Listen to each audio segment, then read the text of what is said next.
प्यारे बच्चों, आज हम कृतिका का जो हमने जहाँ तक पढ़ा था पाठ 2 का आगे का भाग पढ़ेंगे। जो पहले हमने 18 पेज तक पढ़ा था। अब बुक खोलो, पेज नंबर 19। पेज नंबर 19 के स्टार्टिंग से पढ़ेंगे हम। 18 तक पहली कक्षा में पढ़ चुके थे। हुआ करे माँ जी ने कहा, प्यासे को पानी दो पिला, पर देख मेरा धर्म न बिगाड़ियो। धर्म यहाँ ग्रामीण भाषा में लिखा गया है। लोटे के मुंह से कपड़ा न हटाइयो, हाथ रगड़ कर धो लीजियो, पानी कपड़े से छान कर भरियो। इन पंक्तियों में ग्रामीण भाषा के शब्दों का प्रयोग हुआ। आप चोर के हाथ से पानी पी लोगी? चोर बड़ा हैरान कि दादी माँ चोर के हाथ से पानी पिएंगी। कहा, न रगड़ कर धो लीजो, सब नाच गाने में लगे हैं, तेरी और भगवान के सिवा कौन डरा है जो पिलाएगा। अब दादी माँ यहाँ चोर से बातें कर रही है कि सब घर की औरतें नाच गाने में लगी है, केवल तू और मैं है, तो इसीलिए तू ही पानी पिलाएगा। भगवान कहीं मैं उसके बराबर में धरे हैं। सुनकर चोर कुछ ऐसा अक पकाया कि लोटा उठाकर चल दिया। पूरी इत्मीनान से पानी भरकर लोटा लाया। पहरेदार ने धड़ दबोचा। जहाँ चोर पानी लेने गया था, उस कुएं पर पहरेदार ने चोर को पकड़ लिया। कुएं पर देख लिया गया था। तब माँ जी ने लोटे का आधा पानी खुद पीकर बाकी चोर को पिला दिया और कहा, एक लोटे से पानी पीकर हम माँ बेटे हुए, अब बेटा तू चोरी कर या खेती। अब यहाँ दादी माँ उस चोर को शिक्षा देती है कि आज से एक लोटे में हमने पानी पिया, इसलिए हम माँ बेटा हो गए।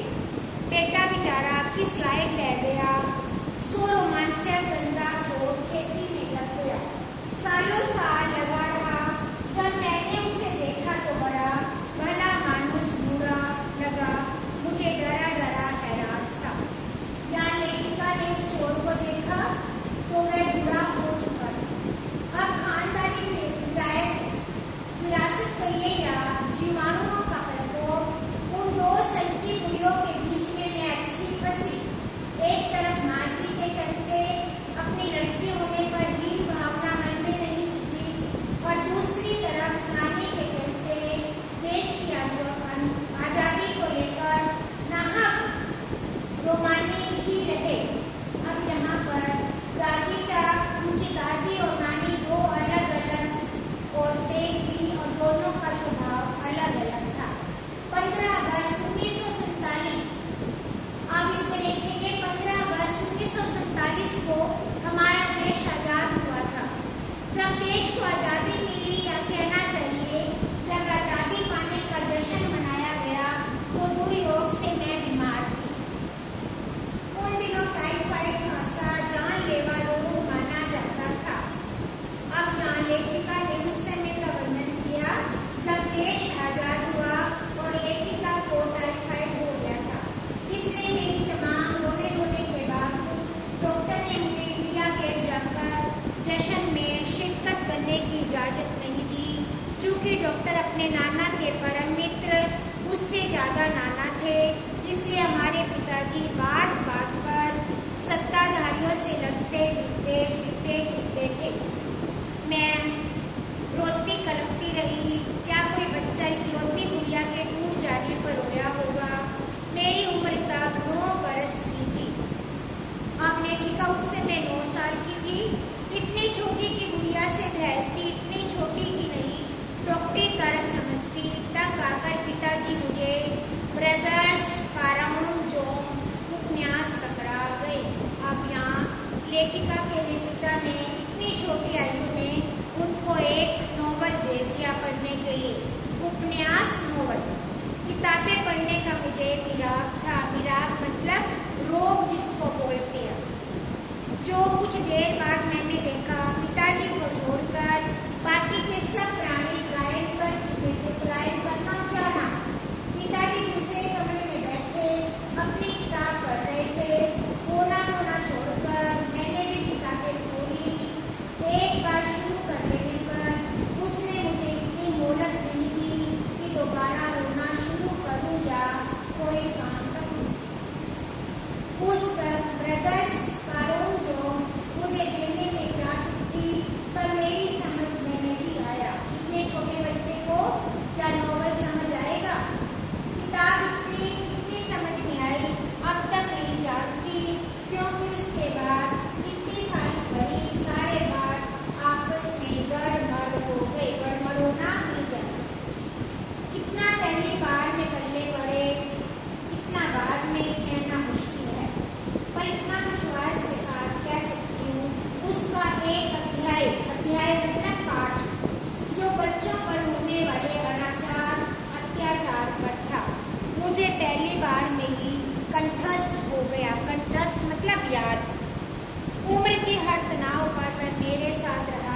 गोरी जैसी कहानियां व कठगुलाब उपन्यास के कई अंश थे। माँ जी की मन्नत का असर रहा होगा। मैं ही नहीं, चारों बहनें, कितनी बहनें? 4। लड़की होने के नाते किसी हीन भावना का शिकार नहीं हुई। नानी माँ और परदादी की परंपरा बरकरार रखते हुए लीक पर चलने से इनकार किए रही। पहली लड़की जिसके लिए मन्नत मांगी गई थी वह मैं नहीं, मेरी बड़ी बहन मंजूल भगत थी। अब लेखिका का नाम क्या था? मृदुला गर्ग। और उसकी बड़ी बहन का नाम क्या था? मंजूल भगत। घर का नाम था रानी, बाहर का नाम मंजूल। लेखिका अवतार हुआ मंजूल भगत, क्योंकि लिखना शादी के बाद शुरू किया और अपना नाम बदलकर पति का ग्रहण करने में कोई ही भावना आड़े नहीं आई, इसलिए पैदाशी जैन नाम छोड़कर भक्त बनी। दूसरे नंबर पर थी घर का नाम उमा, बाहर का नाम मृदुला। अब लेखिका का नाम बताया, घर का नाम उमा, बाहर का। मैंने भी शादी के बाद लिखना शुरू किया, सो बतौर लेखिका नाम चला मृदुला गर्ग। मुझे याद है जब हमने लिखना शुरू किया उससे कुछ पहले नारीवाद का चलन हुआ था। शादी के बाद नाम न बदलने का रिवाज उसी ने चलाया था। मनु भंडारी का हवाला देकर हमसे पूछा भी जाता था कि आप लोग इतने पोंगापंथी घर घुस्सू क्यों हैं? पोंगापंथी बुद्धू, नाम क्यों बदला? हमारे पास कोई जठंग का जवाब नहीं होता था, अब भी नहीं है। पर नाम बदलने से अपने व्यक्तित्व का कोई नुकसान होते मैंने नहीं देखा। पूछने को तो पिताजी से कुछ लोग पूछते थे, 5 बेटियों से आपका नाम है गोरी, 5 बेटियों से आपका मन नहीं भरा, जो हर बेटी के 2-2 नाम रख छोड़े हैं। उससे छोटी बहन के घर का नाम गोरी, बाहर का नाम चित्रा। वह नहीं लिखती, उसका कहना है वह इसलिए नहीं लिखती क्योंकि घर में कोई पढ़ने वाला तो चाहिए। खैर उसके बाद जो चौथी 5वीं बेटी पैदा हुई तो पिताजी जमाने की बातें सुनी और उसका एक नाम रखा, रेणु और अचला। अब यहाँ बताया जो लेखिका के पिताजी थे उन्होंने हर बेटी का अपना नाम 2-2 रखे, परंतु अंतिम 2 बेटियों के नाम एक ही रखे। 5 बहनों के बाद एक भाई हुआ। कितनी बहनें थी? 5। और भाई कितना? 1। क्या नाम था? राजीव। मजे की बात, बीच की 2 बहनें लेखन से बची रही, अचला और राजीव। फिर उसमें जा फंसे। अचला मुझसे 8 साल छोटी है, वक्त के बदलाव की लाज रखते हुए अंग्रेजी में लिखती है, पर राजीव फिर हिंदी के हवाले। तो इसमें यहाँ तक उनके परिवार के बारे में बताया, उनकी लड़कियों के बारे में बताया।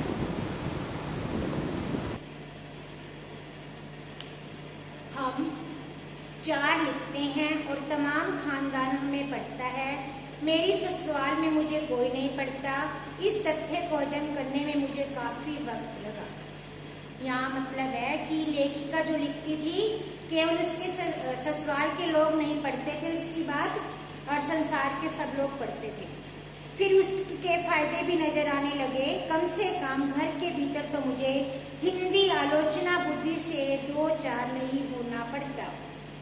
कहने का भाव है जो बाहर के लोग उनके लिखने की आलोचना करते थे, घर वालों की आलोचना से वह बची हुई थी। खैर मैं अपनी नहीं उन अदेवियों की बात कहना चाहती हूँ जो परदादी की मन्नत के नतीजन धरती पर आई। नतीजन परिणाम स्वरूप लेखक नहीं बनी, जो बनी उन्हें सांस लेने की जरूरत कुछ ज्यादा हो समझ में आता है। जैसा मेरे पिताजी ने एक बार मंजूल से कहा था, मंजूल उसकी बहन का नाम, कोई गम नहीं घुटता, सांस लेने की जरूरत ही ज्यादा है। पर यहाँ तो हम सैर तो गैर लेखिका बहनें सवा से चौथे नंबर वाली बहन का नाम है रेणुका। आलम यह था कि गर्मी की दोपहरी में स्कूल से वापस घर जब गाड़ी से उतरे, छोटी बहन अंचला को बस अड्डे से लेने जाती तो रेणु उसमें बैठने से इनकार कर देती। उसका कहना था यूं थोड़ा सा रास्ता गाड़ी में बैठकर तय करना सामंतशाही का प्रतीक था, जो शायद था, पर साथ ही पिताजी के अतिरिक्त लाड भी था और रसोइयों को खाना खिलाकर जल्दी फारिग करना, उसको निश्चिंत करना, कार्य से निर्वित कर देना, अर्थात उसे आराम देना करने की लाचारी थी। माँ तो सब चीजों से उदासीन रहती थी, पर पिता काफी करते भूलते सब देखते अंचला गाड़ी में बैठी चली जा रही है। रेणु पीछे पीछे पसीने से तरबतर खरामा धीरे धीरे। बचपन के एक बार चुनौती दिए जाने पर उसने जनरल जी मैया को पत्र लिखा, उसका चित्र मंगवा लिया था, जो एक मोटरसाइकिल सवार जवान लेकर आया, उसके हाथ में दे दिया था। पड़ोस में उसका रुतबा काफी बढ़ गया था। रुतबा प्रसिद्धि जिसको बोलते हैं, रोब जिसको बोलते हैं। गाड़ी में बैठने के साथ उसने इम्तिहान देने से परहेज था। इम्तिहान परीक्षा, स्कूल तो जैसे तैसे पास कर लिया, पर बीए का इम्तिहान देने की बारी आई तो वह अड़ गई। पहले मुझे समझाओ कि बीए करना जरूरी है, तब मैं इम्तिहान दूंगी। अगर मुझे यकीन आ गया हाँ कोई फायदा है, वरना नहीं। हमने तरह तरह के तर्क दिए। माँ ने कहा पिता से पूछ लो। अब उसकी बहन की पढ़ाई में कोई रुचि नहीं थी। पिताजी ने कहा नौकरी कर पाओगी, शादी कर पाओगी, लोग इज्जत से देखेंगे, वगैरह वगैरह आदि आदि। कोई तर्क विश्वसनीय नहीं लगा, न रेणु को न खुद उन्हें। आखिर उन्होंने उसी कुतर्क का सहारा लिया जो युगों युगों से माँ बाप के काम आता है। कहा बीए करो, क्योंकि मैं कह रहा हूँ करो। अब इसके पिता उसे आज्ञा दे रही है कि बीए तो आपको करनी पड़ेगी। रेणु ने बीए कर लिया, पर सिर्फ पिताजी की खुशी के लिए, यानी पास होने लायक नंबर लाकर। सच बोलने से वह माँ से 2 कदम आगे है। गनीमत यह है कि आधा समय उसके सच सुनकर लोग सोचते हैं। अब यहाँ पर उसकी माँ के स्वभाव की विशेषता बताई कि वह झूठ नहीं बोलती। आज उन्हें कोई इत्र भेंट करता है, इत्र परफ्यूम को बोलते हैं, जो वह कहती है नहीं चाहिए, मैं तो नहाती हूँ। तीसरे नंबर पर है चित्रा। तीसरी बहन के बारे में बताया चित्रा। वह कॉलेज पढ़ने तो जाती थी, पर खुद पढ़ने से ज्यादा दिलचस्पी औरों को पढ़ाने में रखती थी, इसलिए इम्तिहान में उसके नंबर कम और उसके शागिर्दों के नंबर ज्यादा। शागिर्द शिष्य। पर अपने यहाँ सब चलता था। उसकी शादी का वक्त आया तो उसने एक नजर में लड़का पसंद करने का ऐलान कर दिया।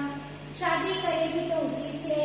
मुश्किल यह थी कि हमारे माँ बाप ही नहीं, खुद लड़का भी उसके निर्णय से वाकिफ नहीं था। वाकिफ जानकारी उसको नहीं थी, पर उसका कहना था वह सोच लेती है, करके रहती है। उसने शादी उसी लड़के से की, कोई मुश्किल नहीं आई। आती क्यों? उसने कहा मैंने पहली मुलाकात में उसे बतला दिया, मैं जो सोच लेती हूँ होकर रहता है। तो उसने बात आगे खींची ही नहीं, पहली मुलाकात में हथियार डाल दिए। यहाँ चित्रा ने जिस लड़के से प्यार किया था उसके बारे में उसे अपने बारे में उसे पहले बता दिया था, जो मैं सोचती हूँ वो ही करती हूँ और मैं अपनी बात पर अटल रहती हूँ। हमने सबसे छोटी बहन अचला काफी दिनों तक कुछ कम खिसकी मालूम पड़ती रही। पिताजी का कहा मानकर पहले अर्थशास्त्र किया, फिर पत्रकारिता में दाखिला लिया, ढंग से पढ़ाई की, पास हुई। फिर पिता की पसंद से शादी कर ली, पर उसके आगे लीक पर नहीं चल पाई। घर बार में मन ज्यादा नहीं रचा। मंजुल और मेरी तरह उम्र के 30 बरस पार करते ही लिखने का रोग लग गया। अब जो उसकी बहन मंजुला थी और लेखिका थी, उन्होंने 30 वर्ष की उम्र तक लिखते रहे और इतनी आयु की हो चुकी, परंतु उन्होंने शादी के बारे में सोचा नहीं। पेज 24, एक बार हमने एक सी रही, घर बार को परंपरागत तरीके से हमने भले न चलाया हो, उसे तोड़ा भी नहीं। शादी के एक बार की बात उसे कायम रखा, चाहे तलाक के कगार पर चली गई, कगार तोड़ डूबी नहीं। शायद इसलिए कि जैसा मैंने अपने पहले उपन्यास में लिख डाला था, हम सभी को विश्वास करती रही होगी, मर्द बदलने से कोई प्रयोजन सिद्ध नहीं होता। यहाँ बताया कि जिससे एक बार शादी करो उसी से शादी का संबंध रखना चाहिए, आदमी बदलने का कोई अर्थ नहीं होता। घर के भीतर रहते हुए अपनी मर्जी से जी लो तो काफी है। शादी के बाद मैं बिहार के ऐसे छोटे कस्बे में रही जहाँ मर्द औरतें चाहे पत्नी पति क्यों ना हो, पिक्चर देखने तो जाते तो अलग अलग दबड़ों में बैठते। दबड़े मतलब अलग अलग स्थान। मैं दिल्ली से कॉलेज की नौकरी छोड़कर पहुंची थी। नाटकों में अभिनय करने की शौकीन रही। मैंने उनके चलन से हार नहीं मानी। साल भर के भीतर उन्हें शादीशुदा औरतों के पराये मर्दों के साथ नाटक करने के लिए मना लिया। अगले 4 साल तक हमने कई नाटक किए। अकाल राहत कोष के लिए उन्हीं के माध्यम से पैसा भी इकट्ठा किया। वहां से निकली तो कर्नाटक के और छोटे कस्बे बागलकोट में पहुंच गई। अब यहाँ कहाँ पहुंच गई है? बागलकोट में। तब तक मेरे 2 बच्चे हो चुके थे जो स्कूल लायक उम्र पर पहुंच चुके थे, पर वहाँ कोई ढंग का स्कूल नहीं था।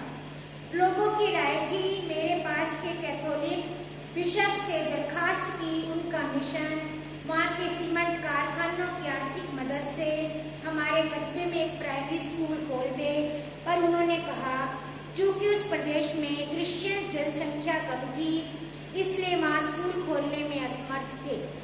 मैंने क्रिश्चियन बच्चों को भी शिक्षा पाने लायक करते हुए अपनी इजरार जारी रखा। इजरार प्रार्थना करना। तब उन्होंने कहा हम कोशिश करते हैं, बशर्ते आप उन्हें यकीन दिलाएं वह स्कूल आगे 100 वर्षों तक चलेगा। अब बच्चों, यहाँ कोई किसी को यकीन दिला सकता है कि 100 वर्ष तक कोई स्कूल चले या न चले? ये तो बाद में पता चलता है कि स्कूल चलेगा या नहीं। मुझे गुस्सा आ गया। मैंने कहा स्कूल की छोड़िए, किसी के बारे में यकीन नहीं दिलाया जा सकता, वह अगले 100 वर्ष तक चलेगा। उसको गुस्सा आया कि इस स्कूल तो क्या, इंसान का भी भरोसा नहीं कि वह 100 वर्ष तक जिएगा। खुदा का शुक्र है बच्चों के न पढ़ पाने की समस्या आपकी है, मेरी नहीं। बात कड़वी थी पर 100% सच। सच के आगे सिर झुकाने की हमारी बचपन की आदत थी। सो मैंने तय किया कि मैं खुद अंग्रेजी, हिंदी, कन्नड़ 3 भाषाएं पढ़ाने वाला प्राइमरी स्कूल खोलूंगी और कर्नाटक सरकार से उसे मान्यता दिलवाऊंगी। वहाँ के अनेक मेहनती और किसके लोगों की मदद से यह काम पूरा हुआ।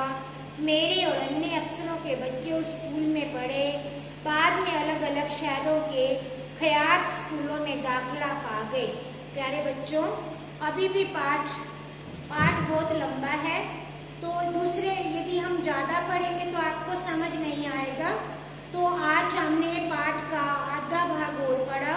अभी पाठ फिर भी पूरा नहीं हुआ, तो अगली कक्षा में हम पाठ को पूरा करेंगे, साथ में प्रश्न अभ्यास समझेंगे और प्रश्नों के उत्तर करेंगे, तो आपका पाठ पूरा हो जाएगा। बच्चों, आप जब तक इस पाठ को पढ़ना, यदि प्रश्न आप अभ्यास करके देख लेना और बुक में ही टिक लगा लेना, इस प्रश्न का उत्तर ये हो सकता है। धन्यवाद।